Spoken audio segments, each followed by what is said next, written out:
Bem-vindos! Hoje a nossa conversa vai ser sobre uma figura, assim, central e bastante complexa do cristianismo primitivo, Orígenes de Alexandria. Ele viveu ali entre 185 e 254, mais ou menos. Uma figura fascinante, realmente. Exato. E nós temos aqui trechos de uma biografia que detalha bem a vida e a obra dele. O nosso objetivo é explorar quem foi Orígenes, sabe? Desde a juventude dramática até as suas imensas contribuições, as polêmicas e o legado um tanto ambíguo que ele deixou. Um legado bem discutido, né? Com certeza. Bom, vamos começar pela juventude. Ele nasceu em Alexandria, numa família cristã, lá por 185.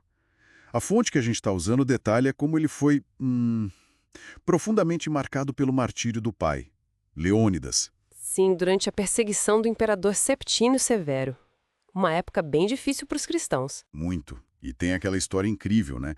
Que ele, jovem, queria se entregar junto com o pai, mas a mãe escondeu as roupas dele para impedir. Imagina a cena. E com a morte do pai, a responsabilidade caiu toda sobre ele, né? Ainda muito novo, teve que sustentar a mãe e os irmãos. Exatamente. Essa necessidade precoce parece ter moldado ele de uma forma única. Pois é, e isso nos leva à carreira intelectual dele. Aos 18 anos, olha só, ele já foi nomeado catequista na famosa Escola de Alexandria. Super jovem. Muito. E ele levou isso a sério, adotando um ascetismo, assim, extremo.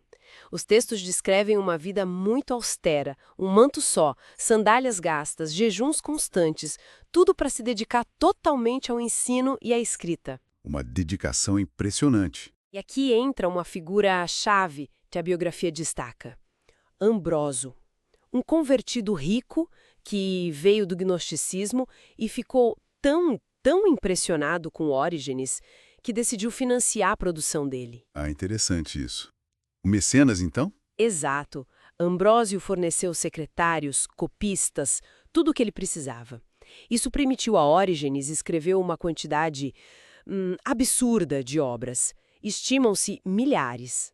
Dá para imaginar o Ambrósio pensando, será que consigo bancar tudo isso? É realmente uma produção vastíssima.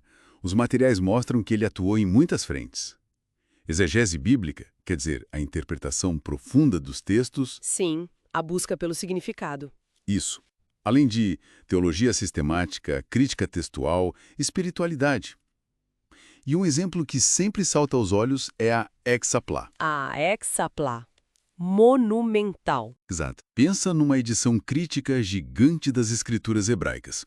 Ele colocou lado a lado o texto hebraico e várias traduções gregas. O esforço disso, para a época, é algo que a fonte descreve como quase sobre-humano. Com certeza. Um trabalho de erudição imenso. Mas onde Orígenes talvez tenha deixado a marca mais duradoura e que esses textos exploram bem, foi no método de ler a Bíblia. Ele propôs uma leitura em 3 níveis, né? Isso, o literal, moral e o espiritual. Exato. O literal é a história em si. O moral, a lição para a vida.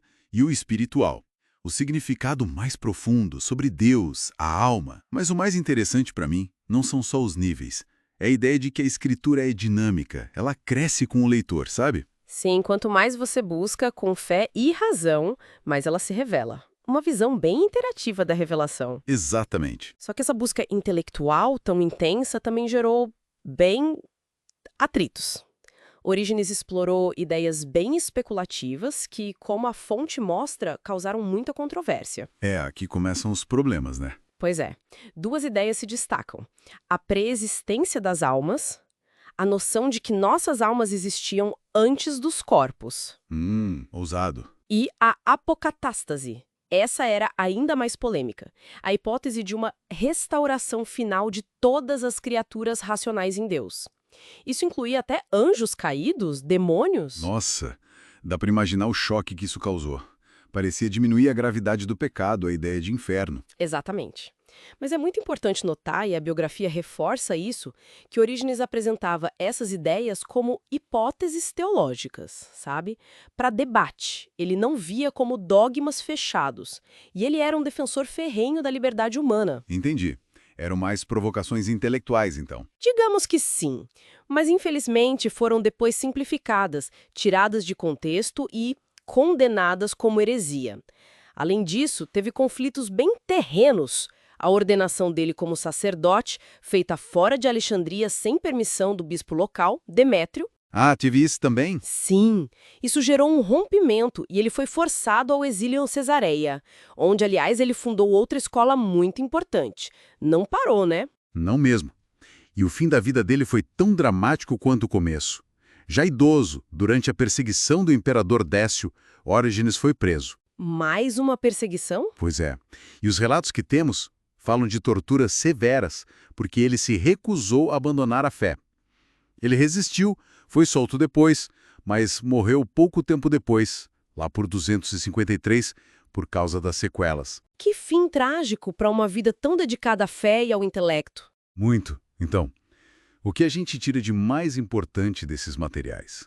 O legado dele é complexo demais. Um paradoxo, né? Por um lado, figuras como Atanásio, os Capadócios, o veneravam como mestre. Grandes nomes da ortodoxia. Sim, mas por outro lado ele foi condenado, postumamente em concílios. Apesar disso, a influência dele continuou, meio subterrânea, sabe? Especialmente o método de interpretar a Bíblia e essa tentativa de juntar fé e razão. Exatamente. Orígenes emerge dessas leituras como essa figura monumental e desconcertante. A trajetória dele é um testemunho de erudição quase obsessiva, de sofrimento pela fé e dessa busca incansável pela verdade, tanto nas escrituras quanto pela razão. Ele personifica esse esforço de integrar a devoção e a investigação intelectual. E essa análise toda nos deixa com uma questão para pensar, né? Provocada diretamente pelo estudo da vida dele. Como é que se equilibra uma fé convicta, uma devoção profunda, com a honestidade intelectual, que pede abertura para investigar, para questionar? Uma tensão muito atual, ainda hoje. Exato. Uma tensão que Orígenes viveu intensamente e que continua desafiando quem busca sentido, seja dentro ou fora das tradições religiosas. Fica aí a reflexão.